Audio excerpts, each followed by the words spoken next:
If you're an author using Grammarly, this video will show you how to set your creative intent, refine your style, check how readers may perceive your writing is, and verify your originality with the Authorship report. By the end, you'll know exactly how to use Grammarly in a way that supports your voice instead of flattening it. If this tutorial helps, please hit like and subscribe for more writing and software tips. Let's jump in.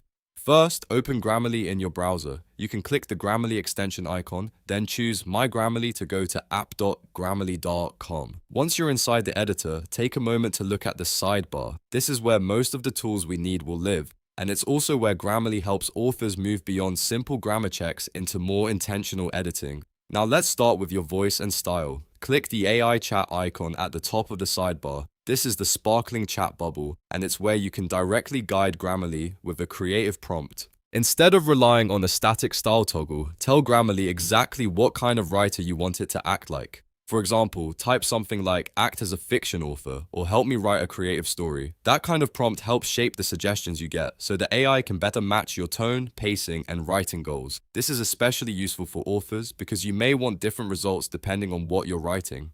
A fantasy scene, a memoir chapter, and a blog excerpt all need different treatment. By setting your persona clearly, you're telling Grammarly how to respond in a way that supports your creative intent. If the rewrite feels too robotic, adjust the prompt and be more specific about the style you want.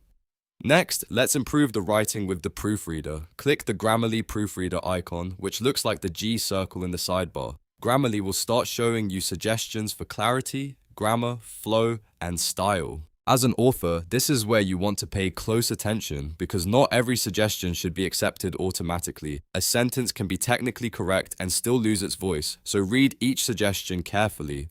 If a suggestion makes your writing sound too polished or too formal, don't be afraid to keep your original version. In some cases, you can use the humanizer agent to soften the tone and make the writing feel more natural. This is very helpful when you want your narrative to sound more conversational, emotional, or personal. The goal is not to make every sentence perfect in a mechanical sense. The goal is to protect your author voice while improving readability. Now let's look at reader perception. Click the reader reactions icon, which is the one with 3 small figures in the sidebar. This tool shows you how a reader might experience your draft. Instead of the older audience goal, you'll see perceptions such as engaging, formal, or informative. For authors, this can be incredibly useful because it gives you a quick sense of how your writing feels from the outside.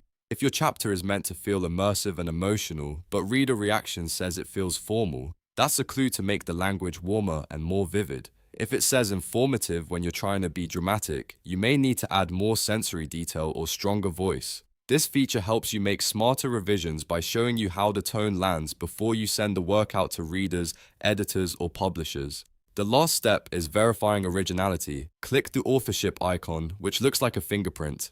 This report helps ensure your work is tracked as human-typed. That matters if you want a record of your own writing process or need to show that the draft was created by you. It's a useful layer of transparency for authors who want to keep track of what was typed manually and what was assisted. One important thing to note is that the authorship report cannot be downloaded directly. Instead, if you need to share it with a publisher, editor, or collaborator, click the share button at the top of the report page. Grammarly will generate a secure link you can send out. That makes it easier to provide access without exporting sensitive information. So to recap, the best way to use Grammarly as an author is to set a clear creative persona in AI chat. Use Proofreader to improve clarity without losing your voice, check reader reactions to see how your draft feels to readers, and verify your work with the authorship report when needed.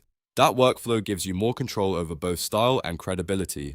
If you found this helpful, please like the video and subscribe for more writing tutorials, author tools, and practical software guides. And if you want, I can also help you turn this into a polished chapter workflow for fiction, non-fiction, or blog writing. Thanks for watching, and I'll see you in the next one.